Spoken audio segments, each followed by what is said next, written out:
그리스도인의 비전, 기독교 세계관 정립을 위한 성경적 토대. 4부 행동하는 성경적 세계관. 12장 기독교적 철학 틀을 향해. 첫 번째입니다. 올바른 문화 갱신을 위한 조건은요. 첫째로 우상을 버려야 합니다. 특히 학문 세계에서는 이 과학주의를 경계해야 합니다. 둘째, 삶의 다차원성을 인식하고 인정해야 합니다. 하나의 특정 차원을 절대화시키는 환원주의를 거부해야 합니다. 셋째, 사회를 위한 하나님의 규범에 복종해야 합니다. 가령 정의와 사랑이라는 규범의 통치가 이루어져야겠죠?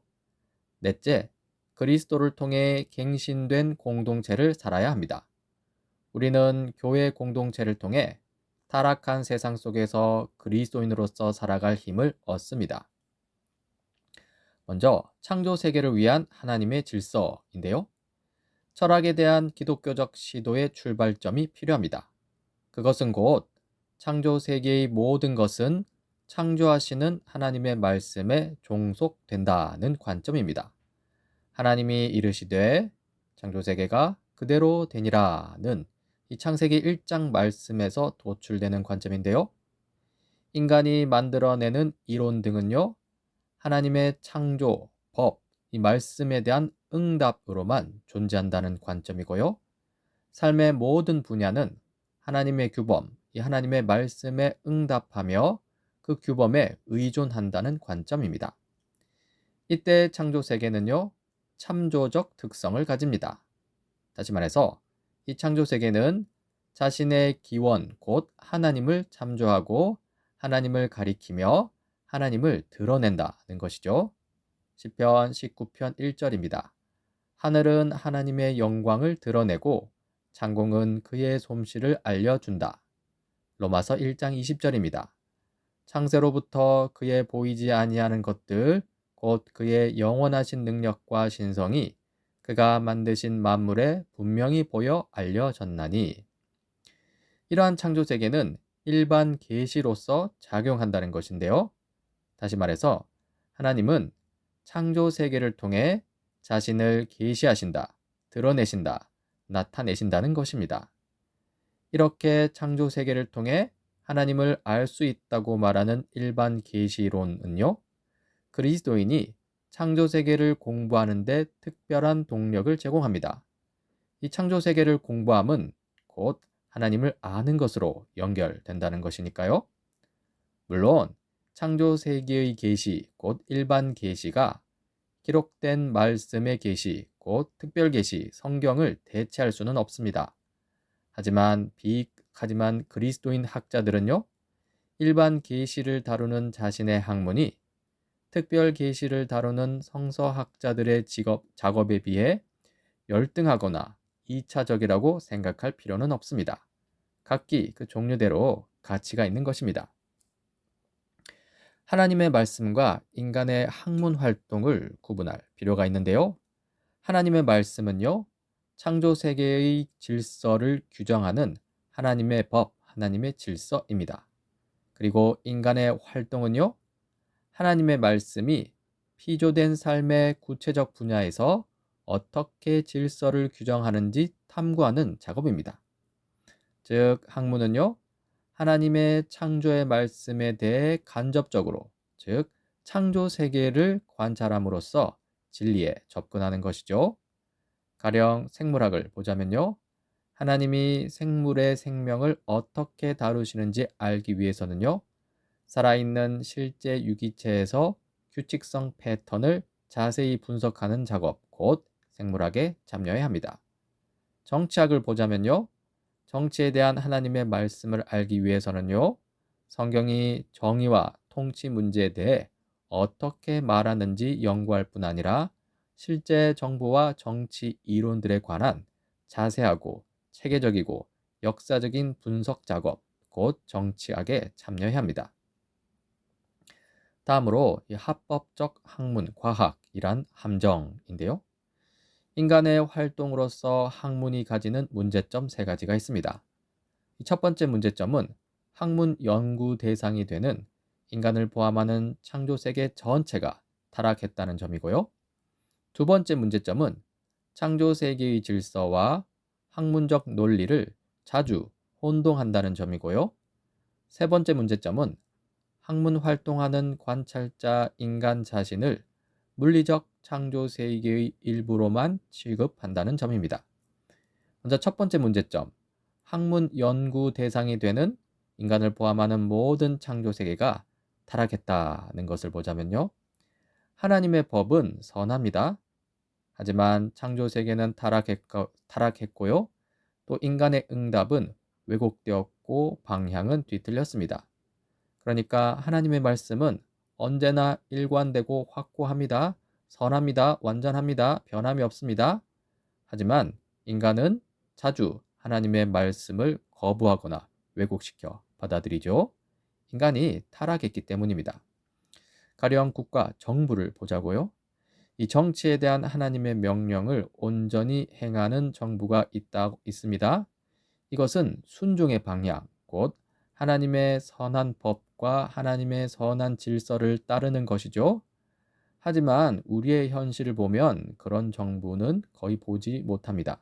이 우상 숭배주의적 국가주의에 입각한 정부가 아주 많은데요. 이것은 불순종의 방향, 곧 타락한 인간이 산출하는 악한 열매입니다. 이 그리스도인 학자들은요, 창조 세계를 위한 하나님의 법, 하나님의 말씀, 질서, 하나님의 규범을 이론적으로 공식화하고자 합니다.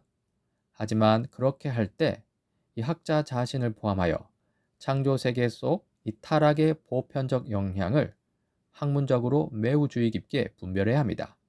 그래야 올바른 학문 체계를 세울 수 있는 것입니다.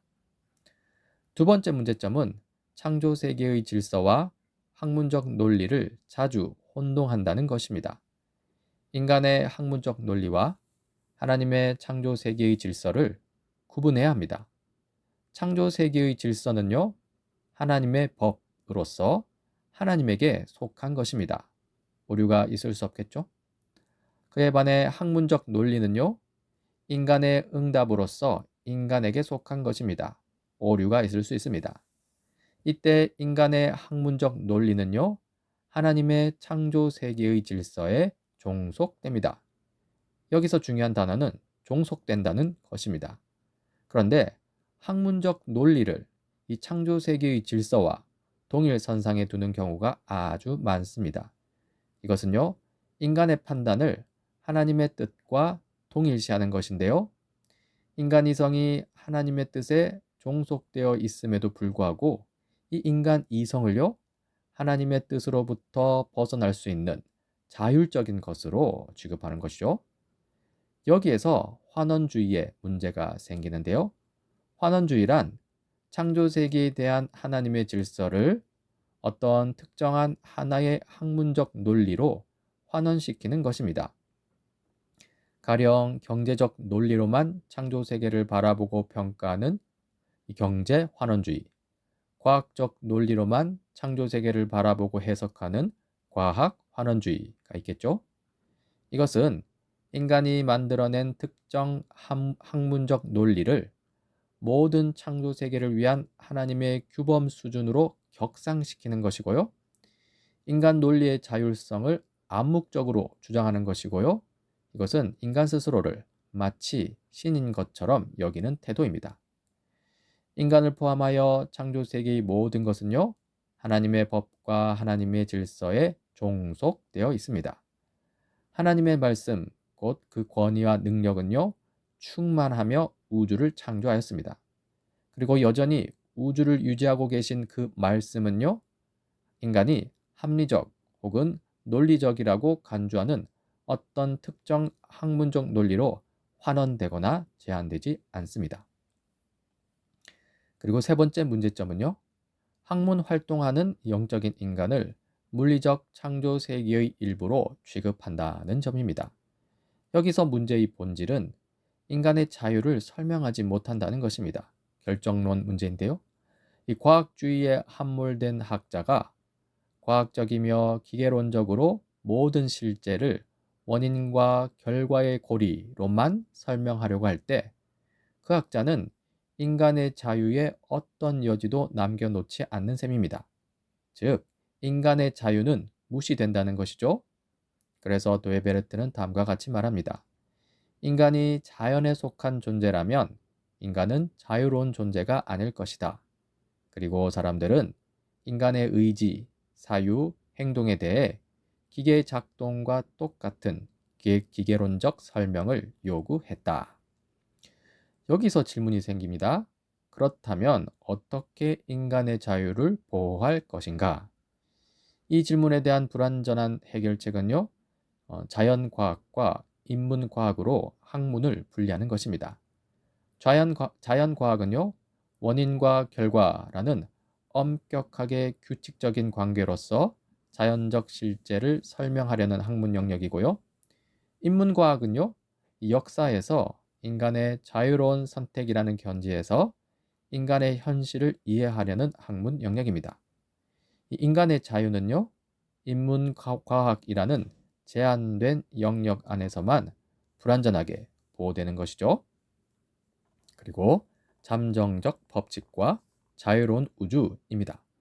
이 인간의 자유와 관련하여서 기독교를 향해서도 문제 제기가 생깁니다. 즉, 기독교 철학 또한 실제에 대한 결정론으로 귀결되지 않는가 하는 문제 제기인데요. 이에 대한 대답은 결코 그렇지 않다는 것입니다. 그 이유로 두 가지를 두고 답변할 수 있는데요.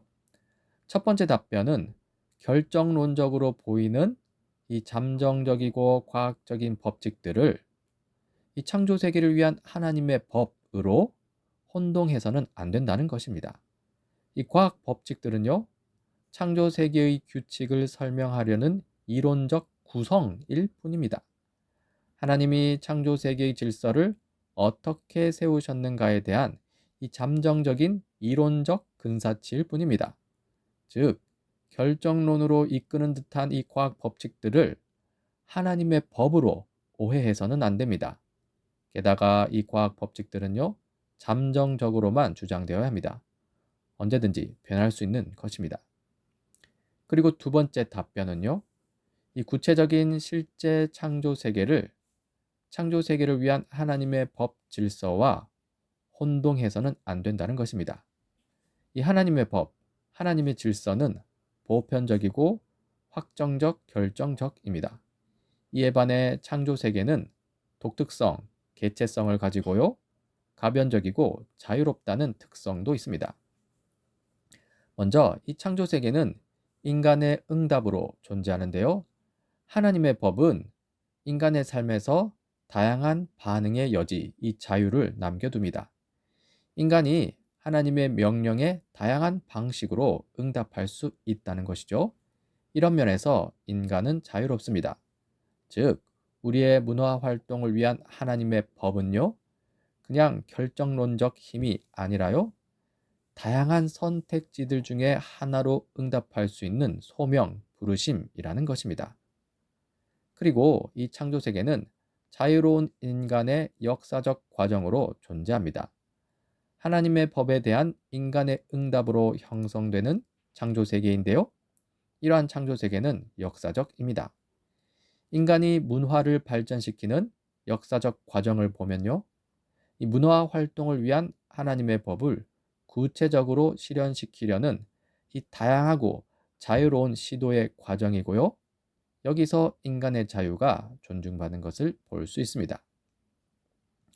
인간 역사를 형성하는 예술 활동, 가정생활, 학교제도, 사업 등은요, 모두 각각 창조적 미묘한 차이, 성실함, 양육, 정직이직 등을 향한 하나님의 부르심에 대한 자유로운 응답들인 것이죠. 이러한 부르심들, 가령 창조성, 성실함, 양육, 청지기직 등은요, 이 주어진 특정한 영역들, 가령 예술, 가정, 학교, 사업 등의 성격을 규정해야 하는 규범들입니다. 이러한 그 규범에 응답하는 인간의 반응은 자유롭습니다. 여기서 우리는 인간 선택의 다양성을 볼 수 있는데요. 앞서 언급한 하나님의 규범에 응답하는 인간의 반응은 다양하고요. 거기서 특정한 하나의 선택 모델을 절대화시켜서는 안 됩니다. 가령 가족 형태에 있어서 핵가족 모델과 대가족 모델 중에 하나를 절대화시켜서는 안 되고요. 예술에 있어서 바로크 양식과 로코코 양식 중에 하나를 절대화시켜서도 안 된다는 것입니다. 특정한 하나를 최고로 여기에서는 안 된다는 것이죠. 인간의 응답은 어디까지나 역사적으로 가변적입니다. 이 다른 역사적 문화적 상황에서는 다른 응답이 더 적절할 수 있고요. 하나님께 더 순종하는 것이 될 수 있다는 것입니다. 그리고 영원한 하나님의 법이 있고요. 자유로운 인간의 응답이 있습니다. 이 창조 세계에는 하나의 구조가 있습니다. 이 구조라는 것은 항존하며 질서를 잡아주고 방향을 정해주는 하나님의 말씀, 하나님의 법, 하나님의 질서라고 할 수 있습니다. 그리고 이 하나님의 말씀, 하나님의 법에 대한 인간의 반응에는 두 가지 방향이 있습니다. 곧 순종이냐, 불순종이냐 하는 것이죠. 또한 순종할 때 어떤 방식으로 순종할 것인지에 대한 이 각기 다른 구체적이고 자유로운 선택지도 있습니다. 가령 가정생활을 위해 이 성실함, 신실함이라는 하나님의 부르심에 응답할 때 성실함으로 순종할 수도 있고요. 불성실함으로 불순종할 수도 있습니다. 그리고 또한 어떻게 성실하게 행동할 것인지 가정 상황에 따라 다양하게 자유롭게 선택할 수도 있습니다. 그러니까 참으로 우리가 살아가는 우주는 자유로운 우주라는 것이죠.